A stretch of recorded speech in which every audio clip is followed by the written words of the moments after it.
Here we go. Come with us to the Great American State Fair. Yes.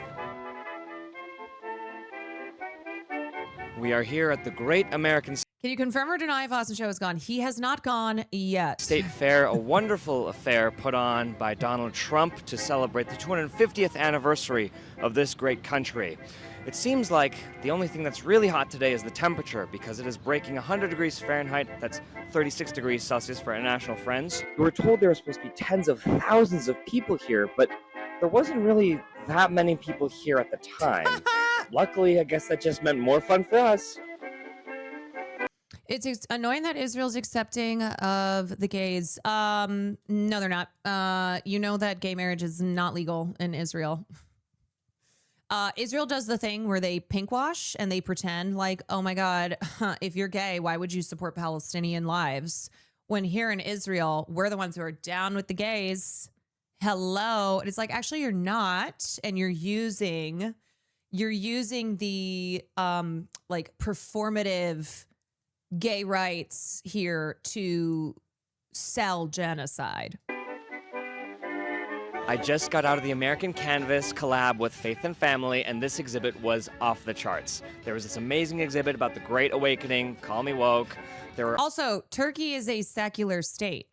Problem is, motherfucking Erdogan, who is a piece of shit, and like a lot of countries, not just the United States of America, there's been a rise in right-wing political power, which has had an effect on the culture, of course. And so you have these right-wing conservative psychos who come into power and then are trying to roll back progress. The people are more progressive than the leader. all these amazing texts and reminders that the separation of church and state, a little overrated.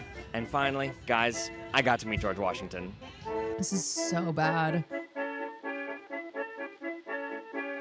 I was just in the America Innovates exhibit, which out of the vast industrious spirit that America has, illustrated a few particular companies, one of which was, of course, Truth Social, Donald Trump's very own social media app. Oh, Another was, of course, course. TikTok, which has a major stake owned by the pro-Israel, pro-Trump billionaire Larry Ellison.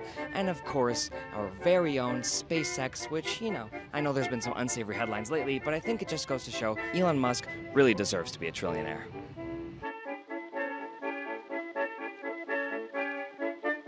This is more than a concert.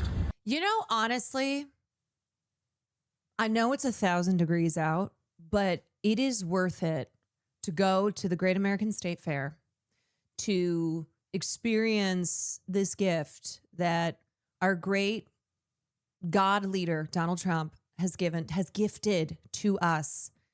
Even if you may die because of the heat, and the last thing you see is like some right-wing loser who's masturbating at the acrobatics show.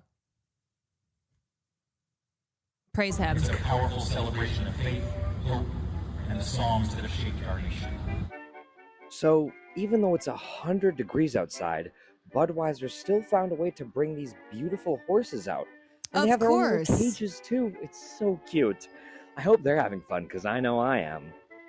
If I were there, honestly, I would probably open those cages. I would go to prison, but come on. Come on. Guys, you'll never believe. I know they're still working on I would getting be the actual getting those 250 Budweiser horses out of there. Or Arctic Trump, as some call it. But in the meantime, they have an amazing mock-up of it right over here.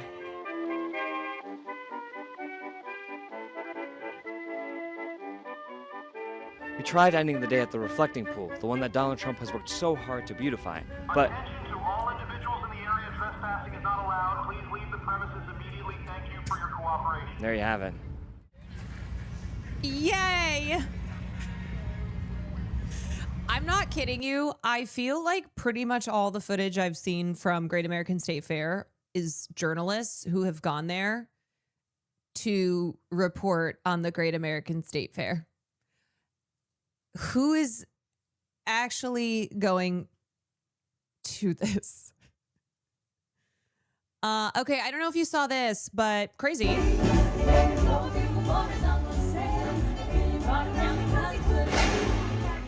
So here's the thing. If that had fallen on them, dead. Dead. Like that is death. That is Final Destination style death.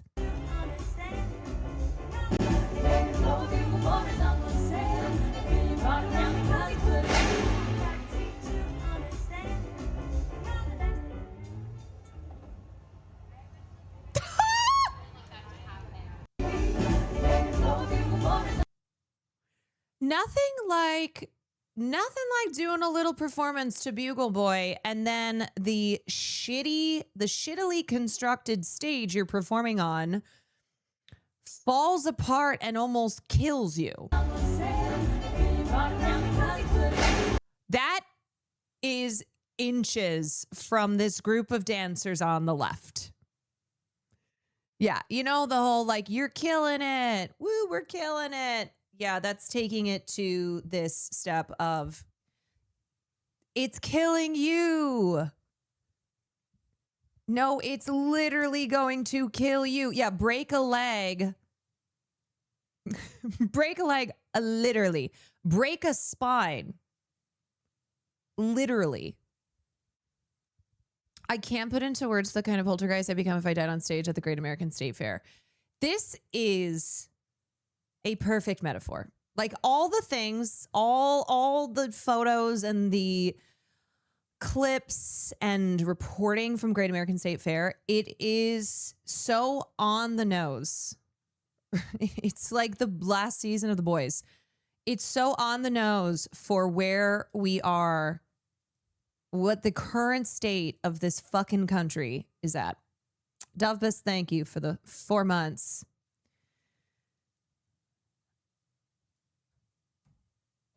Yeah, that's what's going on there. Stage is falling apart at the rehearsal. Yup. Reminded me of this scene from Final Destination 2. Yeah, that's why I keep referencing Final Destination. I remember this scene. I can't remember.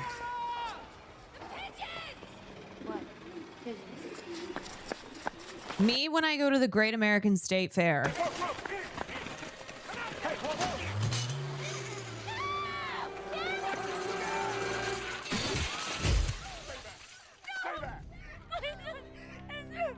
Except this time, you don't need the supernatural element of fate, right? It's just Donald Trump's America. That's what it is. There's no visions. There's no experiencing something before it happens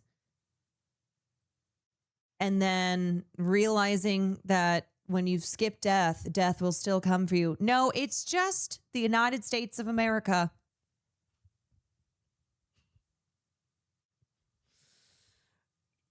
Megan, you were just over in the medical tent being treated. Tell us about how you're feeling. Now I'm fine, but previously, none of these booths have air conditioning. We don't know what happened, but I started seeing stars. Oh, really? And we went to the tent. There's not going to be any air conditioning, you stupid slut. Religious tent, because that's the theme for today. Yes. And they had a pool. They're baptizing people. Thank God they had the pool. They said, "Do you want to get in?" I go, "Yes, I think I do." I think I want to be baptized. I'm soaking wet. But I went to the medic tent. You guys, people are going to the baptism pool where they have the Israeli flag and the United States of America flag to cool down because they're so hot being outside of the Great American State Fair. They took care of me. I still got one of these towels. They filled me with electrolytes, but good Nice folks in there for sure. Oh, they're wonderful. They are absolutely excellent. DC excellent. Fire helped you out. Megan, you were just over in the... The thing is that if somebody dies at this thing, they would just find a way to turn it into a positive story. They'd be like, these loyal MAGA patriots died for their country. That's what they would spin it as. They would say like died for their country. A patriotic martyr. Wow. Just unbelievable. They canceled the DC parade tomorrow. Yes, because as we're going to talk about now, there are extreme heat conditions. The National Weather Service has issued an extreme heat warning for DC with heat index values expected to hit 110 to 115 degrees Fahrenheit. Organizers cited safety of participants, spectators, and staff. Also, I'm sorry, but seeing the stupidest people in the world, aka the Barstool staff, trying to have a gotcha on Zohran Mamdani for promoting the energy grid recommendation of setting your AC to 78 degrees. Like that has always been the case. That's not something that Zohran decided in Mamdanistan. Like that's not a Zohran policy. Organizers cited safety of participants, spectators, and staff. I'm very happy they considered the health of the 9 spectators. That definitely deserves some credit.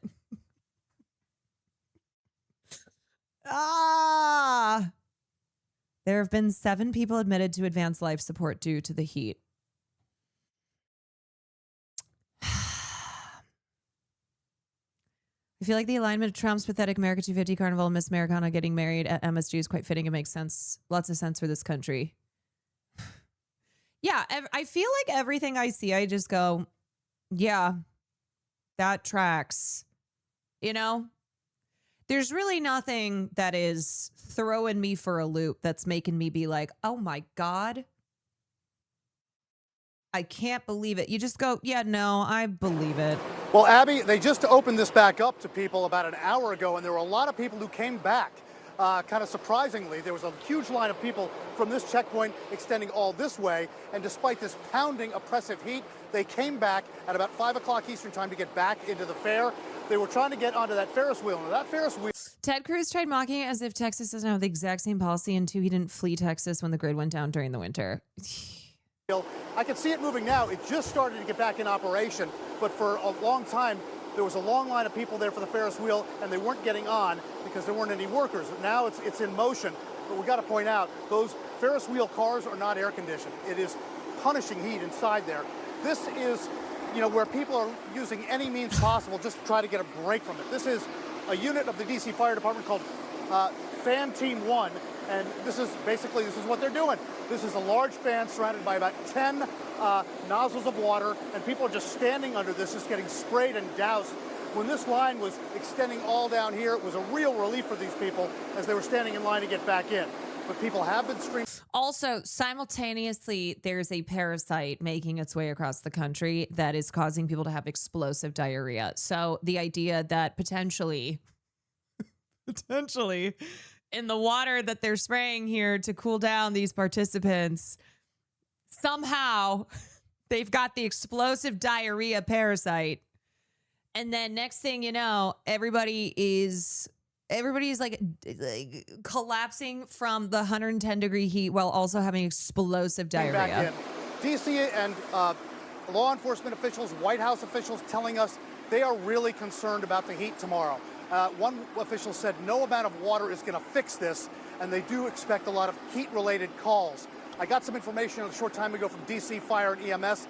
They said they had 44 patient contacts inside the state fair there before it shut down at about 1 p.m. Eastern time. 44 patient contacts with DC Fire and EMS. They did not have a breakdown as to how many of those were heat-related, but 44 contacts. They had 11 people transported. Of those 11 people transported, 7 of them had to have advanced life support. So that's some of the numbers you're getting about. You can imagine that most of those had to be probably heat-related. Yeah, because they're probably all boomer Facebook MAGA types who are absolutely, you know, a group that is incredibly vulnerable to temperatures like the ones that we are currently experiencing. Emergency personnel seen treating several in the crowd for heat, but the excitement still high. You see, Nikki Haley got called out for making the same 78-degree thermostat tweet. Yeah, no, I can't. I actually, You know what's amazing to see these dumb fucking losers try to come after people like Zoran and Abdul al-Sayed, and they have nothing. They have literally nothing.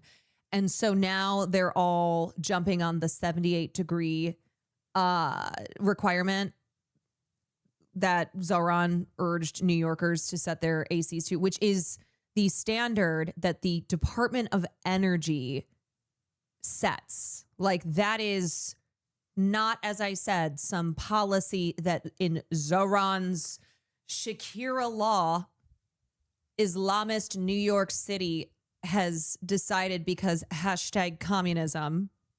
Not even a requirement, like a recommendation. You can't force people to, obviously, but it's like, hey, we are at risk of serious blackouts. There have already been pockets of blackouts because the energy grid is so overworked.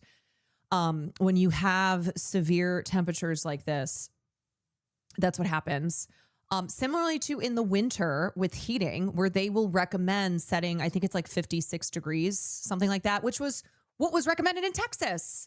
The same state where Ted Cruz is a senator and is trying to jump in on the communism, Oh my God. In a lifetime. Yeah, that's my thermostat, liberal. Can't tell me what to do. Oh, y'all enjoying Zoran's Mamdanistan when you've got 78 degrees on your, it's just, they're so stupid. The Barstool people they have not even a brain cell between them.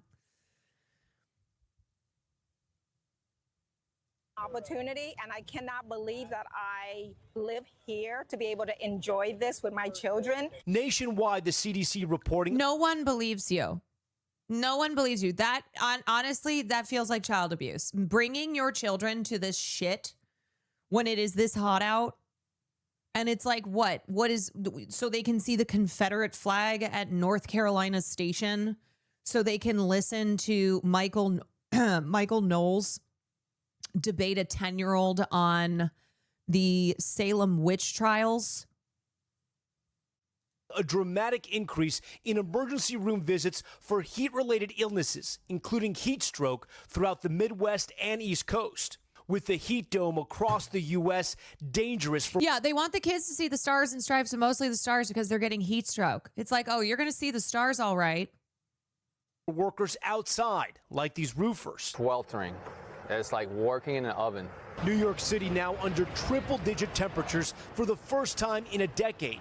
Still, it's not dampening celebrations in Times Square, where they're doing a ball drop for every U.S. time zone as we head towards America's 250th birthday, including this morning for Guam. And take a look at this breathtaking sight in New York City's harbor, a fleet honoring America, channeling generations of history. I feel like me responding to America's 250th birthday is just,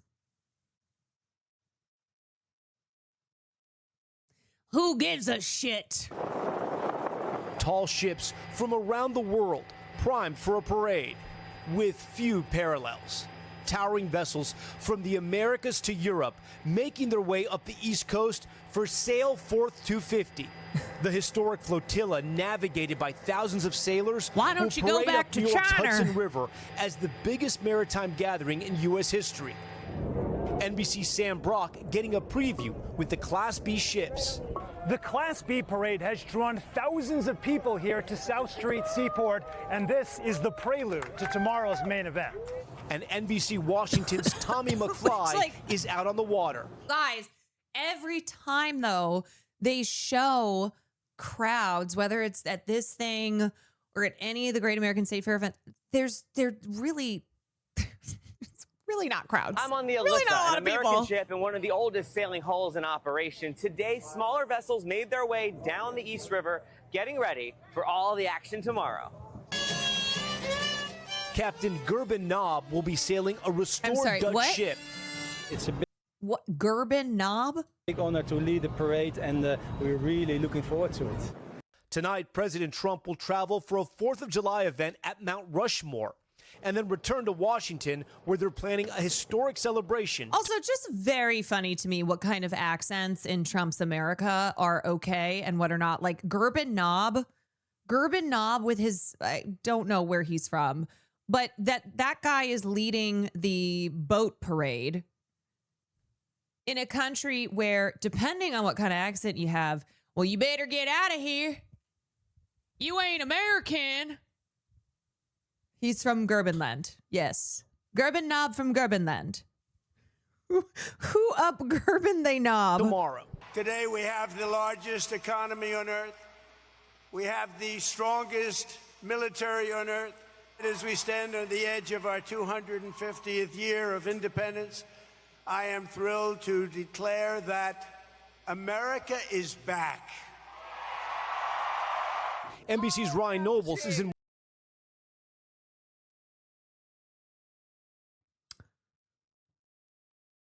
Are we? Also, where'd we go? Where did we go? Washington tonight. When the sun goes down over the nation's capital, organizers are preparing a record-breaking fireworks display with plans to shoot off more than 800,000 lights. With President Trump then set to speak at a rally capping off the celebrations. It's going to be approximately 107 degrees out. What the fuck are these fits? What is going on? Why do they all look like they're going to go into a Walmart and start yodeling? And I'm going to go and I'm going to make a really long speech just to show that. Okay, this is what my mom and I were talking about. She goes, you know that Trump is going to brag about how it's that he's outside and that everybody should be outside and go to the Great American State Fair. And you know that prior to his speech, he's going to be in an air-conditioned place. They're going to have him out, not for a long speech. They just go right back into air conditioning and they'll be... She's like, it's not enough time for him to die. Which she stated with no malintent, obviously. I can do anything. And in France, they're turning the Eiffel Tower red, white, and blue in honor of America's big birthday. Plus, a special message from Rome today from the American Pope. I join you in asking God's blessings upon America's future. And back here in Philadelphia, we spoke to Pennsylvania Governor Josh Shapiro in the city where it all began 250 years ago tomorrow. What does Philly mean to this country? I mean, Tom, that's where it all happened. Meanwhile, where he's speaking at.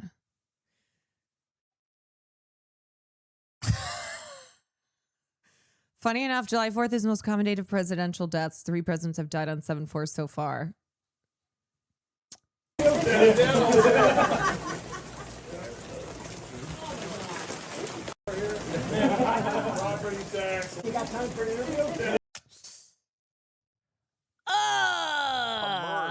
From the convention, and a woman walked over to him and said, Dr. Franklin, what do we have here?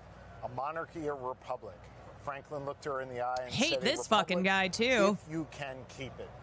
That's been our American calling card, a responsibility of each successive generation to do our part to defend our democracy. We thank you for watching.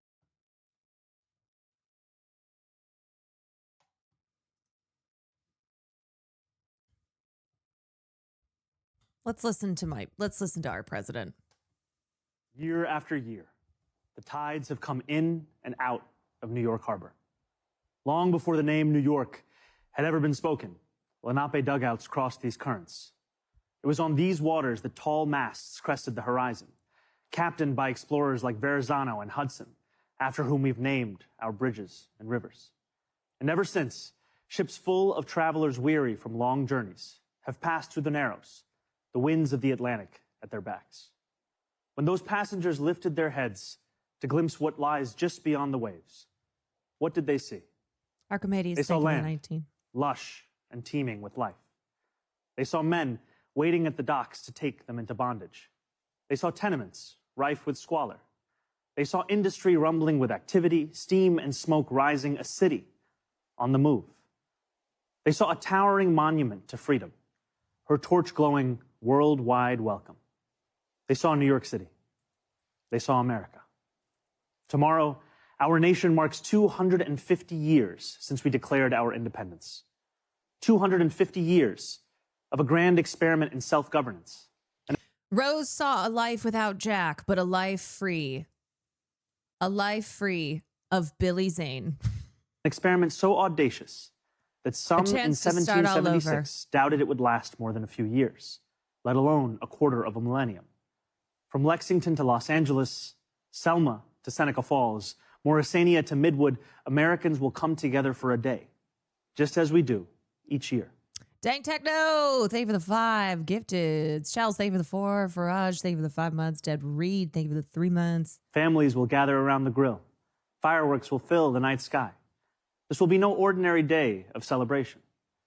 Dogs and cats and all sorts of pets will be losing their minds from the fireworks. So just a reminder, y'all. Just a reminder before we get to the rest of his beautiful speech. This weekend is a nightmare for people and pets who do not do well with noises that are the result of things like fireworks. So, yeah. 250 years presents a rare opportunity for more than 340 million people to turn together, both towards one another and towards ourselves, to take measure of who we are as a nation. When we look at America, what do we see? Here at City Hall, as I sit behind George Washington's desk, alongside new Americans who came to this country, I cannot see all of America. But like so many who came before, I can see New York City. The city I see today looks very different than the one that greeted George Washington. In July of 1776, our city simmered under the yoke of oppression. The British had imposed a colonial rule so repressive that 250 years ago, 80 miles south, a small group of newspaper editors, farmers, and soldiers signed their names on a document declaring truths that feel self-evident now, but were revolutionary then, establishing the ideals our nation still strives to fulfill. The British did not take it well. War broke out. And on the back of that document is a secret invisible map to a great treasure trove. That August, as the largest battle of the Revolutionary War unfolded in Brooklyn, batteries on Governor's Island took aim at British ships anchored just offshore. We were outgunned, we were outmanned, and we were soundly defeated. After only a few months, it appeared our fledgling attempt at democracy was on the precipice of collapse. But that night, with the moon overhead, thousands of our soldiers silently climbed into ferries and flat-bottom boats and escaped to Manhattan. The Continental Army survived to fight another day. That's right. How does a bastard, orphan, son of a whore, and a Scotsman dropped in the middle of a forgotten spot in the Caribbean by Providence, impoverished in squalor, grow up to be a hero and a scholar? You know what? He should have just, after this, wrapped all of Hamilton. Independence may have been declared in Philadelphia, but it was rescued in New York City. George Washington was the last to leave Brooklyn. As he waited at the river's edge, the sun beginning its rise, he would have looked out over New York City's waters and seen what so many have seen in the 250 years since, an opportunity to begin anew. Those opportunities, like everything in New York City, are not given. They are won. In 1838, 11 years after New York outlawed slavery, a recently emancipated black man by the name of James Weeks sought to begin anew as well, and to help hundreds of others do the same. He bought property in Brooklyn, won himself the right to vote, and sold lots to others newly freed. When they landed in New York Harbor, they knew they had something waiting for them that they had never had before, a home. Weeksville still stands today, a living, breathing testament to what we know America to be, a place each of us has the power to make. Do you act anymore in film? Not for the time. Not at the time. Harbor was being. busy those years as ships poured in from around the world. Christian, I'm in tears at the Patti LuPone headline. Oh, you just missed our whole discussion. We are furious, but we are sailing. Hundreds of thousands of Irish immigrants arrived with stomachs aching from a famine manufactured by imperial cruelty. Chinese sailors settled in what is today Chinatown. Millions more traveled under the Statue of Liberty and through Ellis Island. Jewish people escaping desk pogroms, backwards? I don't Italians know. fleeing poverty, Syrians seeking economic opportunity. Each of these new arrivals peered through portholes onto a city that was changing as fast as the nation. They saw merchants peddling their wares on the docks, streets being laid out on a grid, buildings rising into the clouds. They could not yet see the nativism they would face, the jobs they would be refused, the landlords who would not rent to them, and the abject labor and living conditions they would withstand. But no matter how much smog hung over the harbor, they still saw an opportunity to begin anew. Over the years that followed, despite laws enacted by the federal government to bar their entry, despite sweatshop fires that killed hundreds of women, despite riots aimed at their very existence. It's backwards through symbolism to show that you're the one in charge. Wait, for real? Or did you just make that up? I mean, it sounds good. Immigrants made homes here in New York City, and they helped to make New The York people City. run things, so it's facing us, and he's here to serve us. Yeah, chills. Yeah, that's good. That legacy of every generation of Americans insisting that the right to life, liberty, and the pursuit of happiness extends to them too, is no relic of the past. It carried millions of Black Americans north during the Great Migration. It drew hundreds of thousands of Puerto Ricans to New York City after the Second World War. It invited countless others from the West Indies and South Asia and West Africa and across the world. And it is what brought my family to this city when I was 7 years old. My family did not arrive by boat, although we saw the Statue of Liberty from the window of the plane. Even from the air, we could make out the promise of America, the promise of the beautiful patriotic work of rendering America, year after year, a little more faithful to its founding ideals. There is a term so often used to describe our nation and those who have shaped it: American exceptionalism. American exceptionalism, the conventional wisdom tells us, makes our freedom a little more free, is how we dug the Erie Canal and irrigated the West, is why children in faraway lands grow up dreaming of one day moving here. And yet the irony is that the story of America has so often... No, American exceptionalism is I get to shoot feral hogs from a helicopter and die at the Great American State Fair, listening to Dean Cain talk about, I don't know, signing up for ICE. Often been written by those who were told by others with power and influence and wealth that they were anything but exceptional. For generation after generation, we have been told that when the world has sent its people to our shores, it has not sent its best. It sent Puritans and Sikhs and Quakers and Muslims and Jewish people who were banished for praying the wrong way, worshiping the wrong gods, angering the wrong people. It sent peasants and serfs from slums and shtetls who were treated as less because they hardly owned clothes, let alone land. It sent immigrants from whom power was something someone else had. We are told that America is exceptional because we are richer, stronger, more powerful than everyone else. Most lethal military in the The world. truth, my friends, is that America is exceptional because here, nothing is fixed into place. The frontier may be closed. We may have walked on the moon. But the work of fulfilling the values first enshrined in the Declaration of Independence, that work endures, and it belongs to us all. It belongs, too, to our newest Americans, those standing here with me today, all of whom were recently naturalized. Nearly a decade ago, I, too, felt what you feel, the joy of no longer being just a New Yorker, but an American, too. You each hold a special power, the power to determine what America means. The powerful have always known their answer. America, in their view, is an arena of supremacy, where only a select few are allowed freedom, where not all are created equal. America, if you ask them, becomes less the more people it welcomes. America, they will tell you, belongs only to those with the right accent or the right shade of skin. The rest of us, they insist, should be grateful for merely being allowed to visit. How small they are, how weak, how unoriginal. At every moment in our past, those who led through exclusion and isolation have tried to win power and enrich themselves by turning us against one another. Division is the oldest trick in politics and the cheapest. But time and again, including 250 years ago, those forces of division have been vanquished by the forces of progress. As Thomas Paine once wrote, "This new world hath been the asylum for the persecuted lovers of civil and religious liberty. Hither have they fled."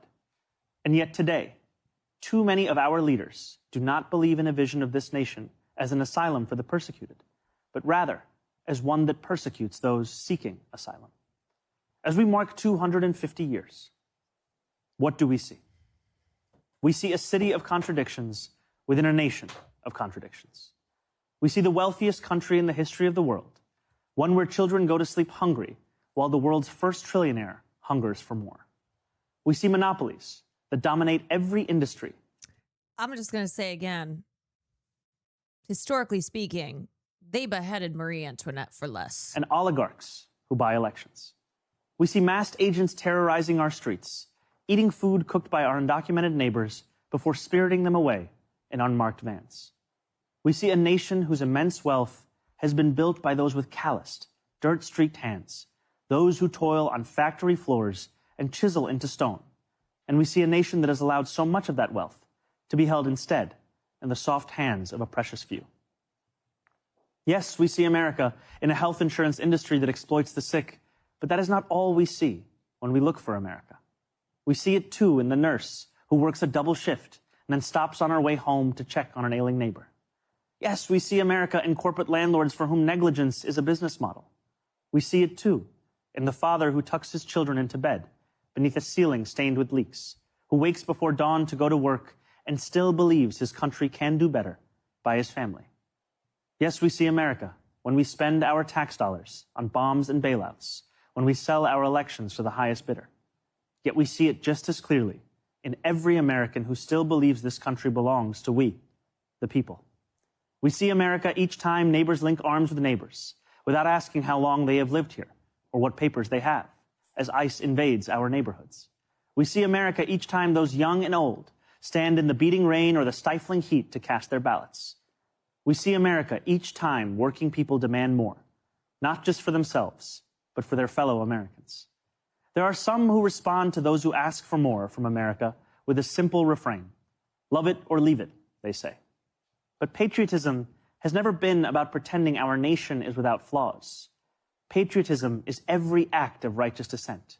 It is every march led under the heavy sun. It is every protest held a decade before its time. It is precisely because we love this nation that we will not leave it. After all, who loves America more than those who have sacrificed so much to make it free? Today, I think not only of the 4th of July, I think too of the 9th of July. 5 days after the Declaration of Independence was signed, it arrived here in our New York City. Redcoats had disembarked on Staten Island. More than 100 British ships loomed just offshore. Across this city, the Continental Army prepared for an invasion. George Washington commanded his brigades to assemble just a few feet from this building. It was known then as the Commons. Today, we call it City Hall Park. There, within range of British guns, Washington ordered his generals to read the Declaration aloud. And with the world's mightiest empire poised to attack, Washington told the people of New York City what we will celebrate tomorrow, that we had declared our independence, that freedom was within reach. That evening, danger loomed. Conflict was not a question, but a certainty. Did Fox make this frame scary yet? Oh, you know it. Those early New Yorkers marched toward the statue of King George III that stood in the Bowling Green, a statue they would melt down into bullets for their young army. They walked in unison, grounded not in the pursuit of plunder, but in ideals that for the first time had a name: America. Those ideals upon which our nation was built, they are strong enough to endure any authoritarian regime, but only if we reach for them. Ours is a nation working each day towards the perfection in which it was conceived, a nation striving each day to better itself. Therein lies the work of America, the striving, the bettering, the reaching towards perfection. What a privilege each of us has to live in a nation that every one of its inhabitants can shape. What a responsibility each of us possesses to prove ourselves worthy of all those who came before. What power each of us holds to bring America ever closer to the greatness so many have seen when they looked upon these shores, the greatness that for 250 years has been America. You know,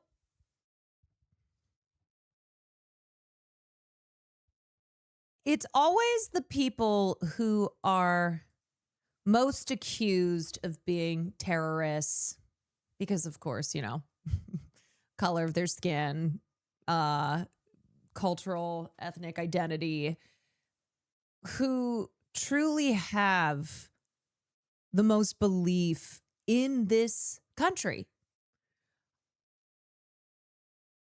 Like, I remember, I think we were in China and we were just talking about stuff. And I think I told this story, but I asked Hassan, I was like, why do you love America so much? Especially because you are a person who's, not especially because, but you are a person who's always accused. Of course, it's like all smears and disingenuously, but why do you have such a love still for this country? And he said, because of the potential. America is so young, right? 250 years. And then he launched into the newsroom speech. Absolutely. No, he's never seen that fucking show. But he was talking about the potential of America. And it's hard to, I think it's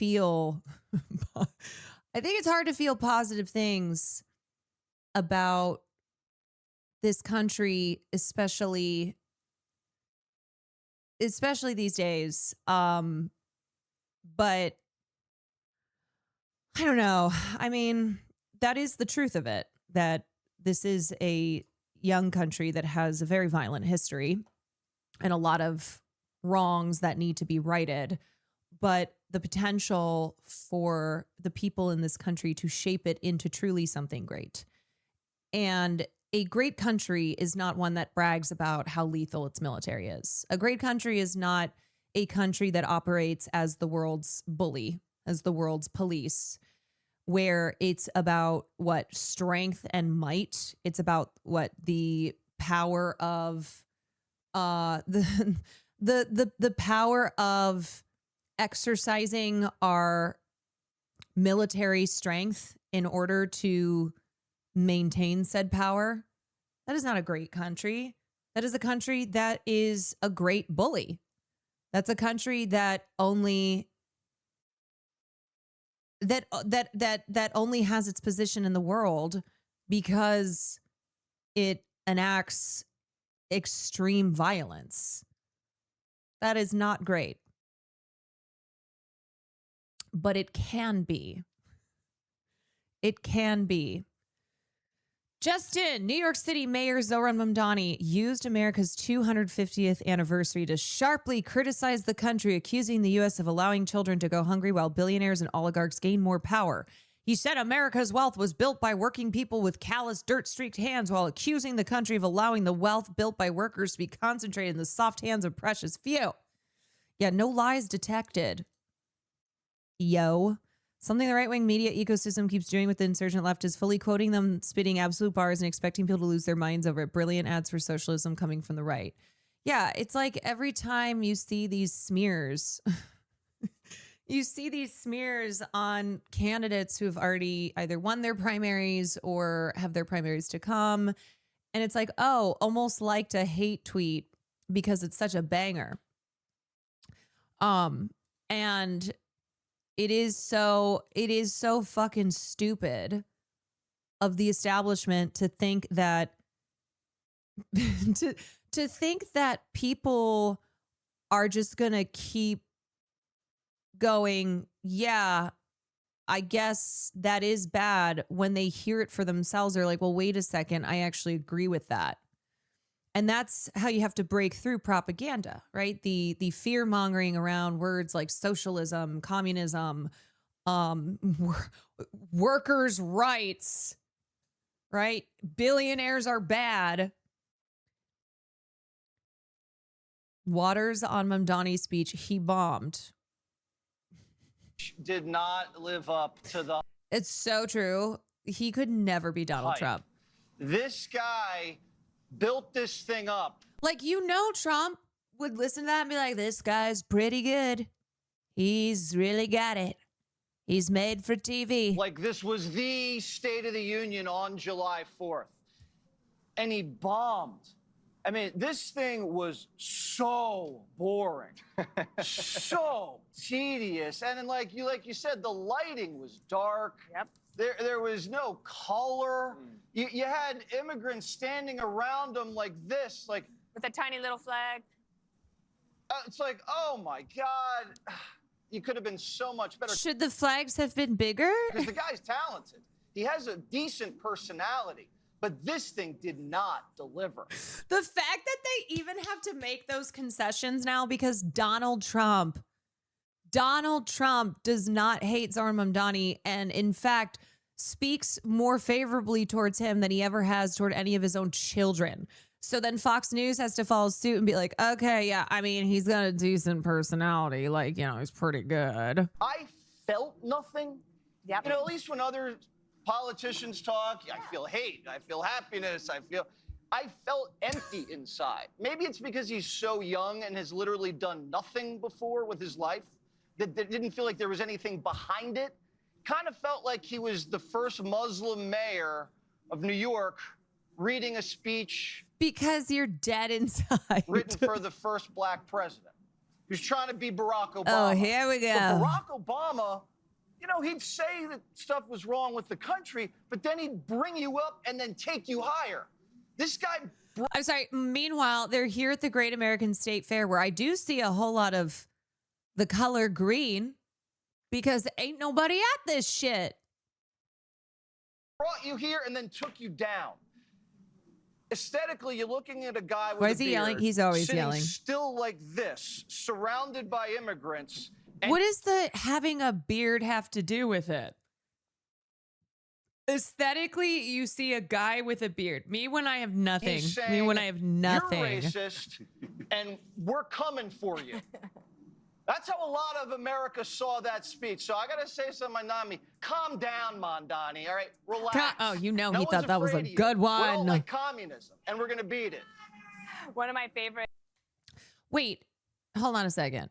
If saying they're going to beat communism is what he just said, does that mean that communism, I mean, I guess by that logic, communism is winning. Well, we're going to beat it. We're going to beat communism. Still can't pronounce his name properly? No, because they won't. You don't understand. That's racism 101. Racism 101 is I am not going to pronounce this Muslim man's name properly because he's Muslim. Maybe tell the makeup artist to drag the foundation down his neck next time. Yeah, I don't think the color foundation he's rocking is looking good in that natural lighting. Hannity said it correctly by just throwing commie in front of it. There you go. Come, Donnie.